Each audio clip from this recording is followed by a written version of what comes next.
If there's one thing this show's audience loves, it's conspiracy theories. Why read the boring, regular gaming news when we can hypothesize about the shit going on behind the scenes? Yeah. It's way more fun. So today, we're talking about how Call of Duty is responsible for the neo-Nazi uprising. Buckle up, fuckers. It's time for the Alex Jones of gaming news shows. Here we go!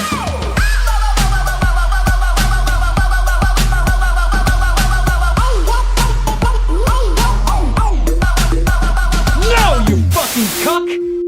Peggy 18. For Generation X and Y, the common theme for old douchebags to rag on the mental capacity of the youth was to blame television for not only rotting their minds, but also by acting as a stand-in for their teachers as well. Using this excuse and repeating it ad nauseum would have everyone believe that their view of history and education in general was shaped by what they saw on the TV looky box, and eventually, God forbid, cable, where they could show boobs. I learned everything I know from Beavis and Butthead.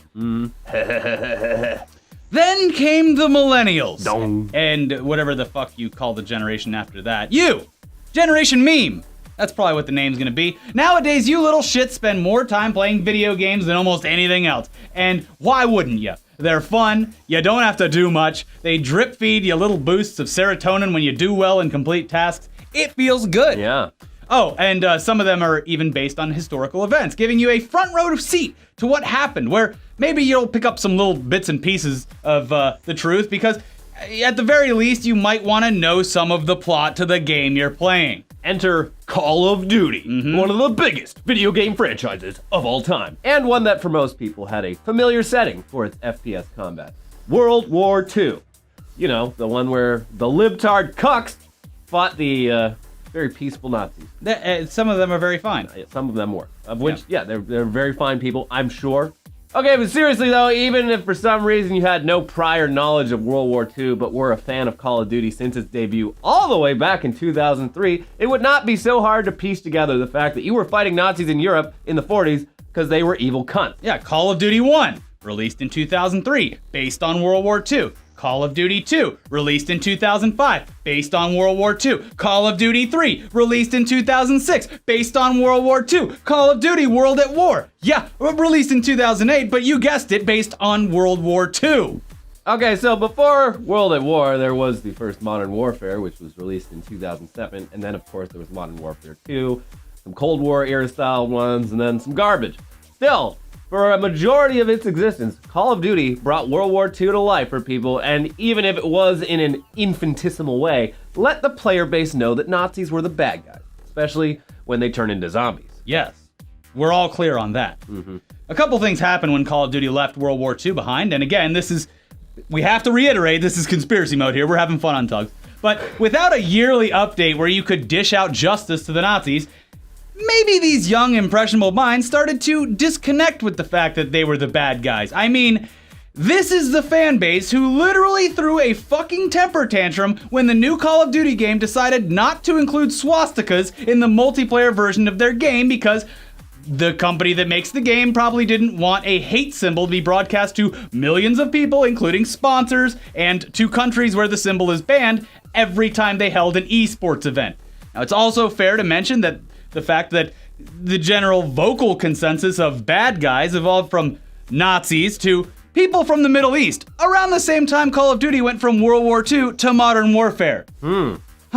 Impressionable. Suspicious. Yes. Obviously, this episode and everything we're saying is a joke. Yes. Sort of. But sometimes it's not hard to believe simply because we've all been in a multiplayer match with some little piece of shit hick who's created a racist emblem on his player tag, and then he starts screaming the N-word in the lobby and throughout the entire game. Those are the people that could actually be the ones that are learning from Call of Duty and not real life. Yeah, these are the types of morons. I don't believe what my liberal history teacher's telling me. I think I'll stick to the games. They tell me that the guys over in the Middle East, they're all bad. I just wish there was some game out where I could learn about how bad the Nazis were. Yeah. Why are they refusing to release a game about how Nazis are bad? If they won't release the game, how is it true? Yeah, it's true. How will I know? That's true. Dang it. But yeah, these N-word, darn it. the Klansmen in your chat lobby, Yeah. those are the types of morons who might actually make what we're saying legitimate and not just incendiary Alex Jones style gaming conspiracy theories. Yeah, it's the same type of person that's screaming that over Xbox Live is the same dude who at that rally took his shirt off and his thing was like, I was just joking. Yeah. I was just joking. I thought it'd be funny. I thought it was a meme. It's a joke, bro. Now, listen, once Call of Duty went to goddamn space, that's when shit really started to hit the fan in this notice that country. NASA lost its funding immediately. It's true. When Call of Duty went They to space. retired They the space shuttle, yeah. And nobody wants to shoot space robots. So with no questionable moral guidance from huge games, these kids, they had no option than to turn to the only other source of information for impressionable young people who laugh at racist jokes to learn from.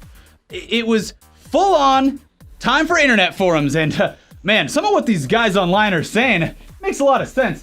Yeah, that's because a lot of it is the exact same nationalist propaganda used to trick kids 80 years ago. Don't be a sucker. When we were begging Call of Duty to go back to its roots over the past few years, it wasn't just because space robots is fucking stupid, because we desperately needed Call of Duty to remind a new generation of fuckheads that Nazis were bad. And now, it's too little too late, because as we said before, these dipshits threw a goddamn fit when you changed the swastika to the iron stars. Who the fuck gives a shit? Oh, Nazis! That's who! Yeah! The Nazis and white supremacists who think the people are erasing history by moving statues into museums are the same fucking Nazis who will tell game developers that removing Nazi symbols from a video game is also erasing history. I have no object permanence. And we started this as a conspiracy theory, but just like what you read online, these guys have a lot of good ideas. Yeah. It's like when you take a toy out of a child's hands. He took my toy. He took my swastika. How many times did you visit these fucking monuments? I went every day to pay respects to Robert E. Lee. No, you didn't. No, you didn't. Will Call of Duty World War II be a turning point for the country and allow these dumpy polo-wearing dipshits who cry over someone taking away their participation trophies to go back to their bedrooms and act out their weird fantasies online and in matches instead of on the streets and in parks? Will that be the future we live in? Or will the Daily Stormer end up sponsoring an esports team that refuses to play unless they can compete on the side of the Germans? I guess only time will tell. But one thing's for sure, nobody cares about Crackdown 3. Nope. Yeah. Not a single person. No. See, obviously you remember our coverage of E3 this year and how we were a bit confused as to why Crackdown 3 was being held to a high standard of gaming excellence when it only sold copies because it came with a free beta for Halo 3. We also did a separate episode of T.U.G.S explaining all of that, so it comes as no surprise to us that Crackdown 3, they've just pulled the easiest bit of marketing they could in a last-ditch attempt to get people to be curious about their game. They delayed it. Yeah. Guys, we're making it extra good.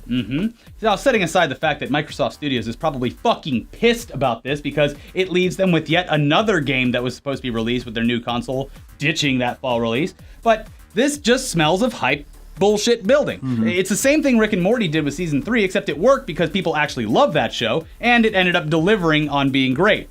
Delay the game, get the free press about the game being delayed because you want to make it better, which then reminds everyone that your game actually still exists, then dangle it like a carrot and let the hype and fantasy of how great it could be, let that run wild in people's minds so you can sell a few extra copies to the morbidly curious.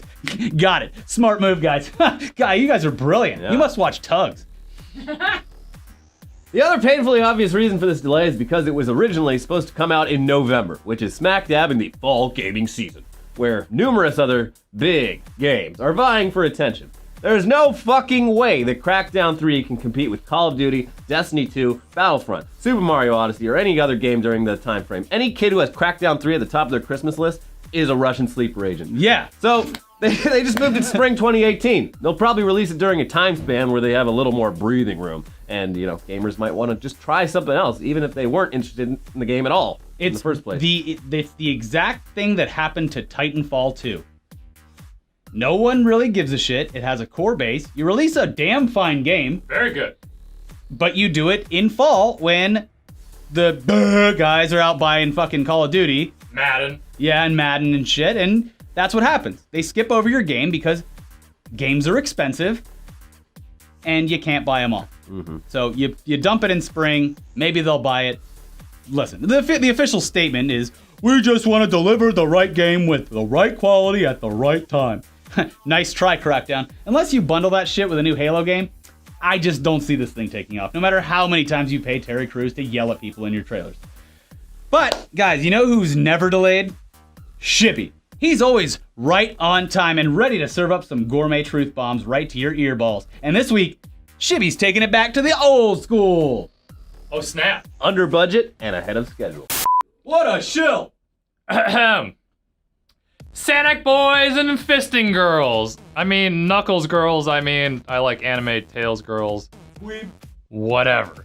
This week I'm reviewing the most nostalgic Sonic game ever. Nostalgic Mania. Sonic Mania. Currently released for the Nintendo Switch by Sega of America, this platform game is something on PlayStation and Xbox that you've played before. Well, not much of a surprise. Sort of like Sonic fans suck ass. I mean, eat ass fast. I mean, surprised that Switch handheld mode actually runs something at 60 frames per minute. Whatever. Have you ever wanted to go fast? But Shibby, woo! I thought Sonic was dead. He's just a cringy meme, and the Sonic Twitter account is used to bully other game developers. Viewer, trust me, I thought that too. However, in recent years, Sega partnered with Nintendo to develop exclusive games for the 3DS and the failing Wii U times. Disgusting. I know. Such banging exclusive titles like Sonic Lost World, Mario and Sonic Winter Olympics, Sonic Boom Rises Lyric, not the streamer, Sonic Boom Shatter Crystal. These 4 titles rank among the lowest Sonic games of all time, ranging from a 2 to 5 out of 10. Even IGN, who will gladly accept those sweet, sweet dollary dues to bump up a review score, allegedly, did not give any of these titles the gold ring standard of a 7 or 8 out of 10. I like to call these 7 or 8s out of 10 of the score of, it's a video game. T.U.G.S boys know the only true score is a 0 or a 10. Moving on. Why are you holding a trophy? AFK, baby. True T.U.G.S boys know what's up. Anyways, many critiques like Ricky are saying that Sonic Mania is the best Sonic in decades. I'm a critique. I sure fucking hope so, because the back catalog is such shit with those exclusive Wii U titles. Give me the skinny, Shibby. Viewer, oh, I'm glad you've noticed. Fine. I cannot hold it in much longer. Sonic Mania on the Switch is actually pretty good. Ugh.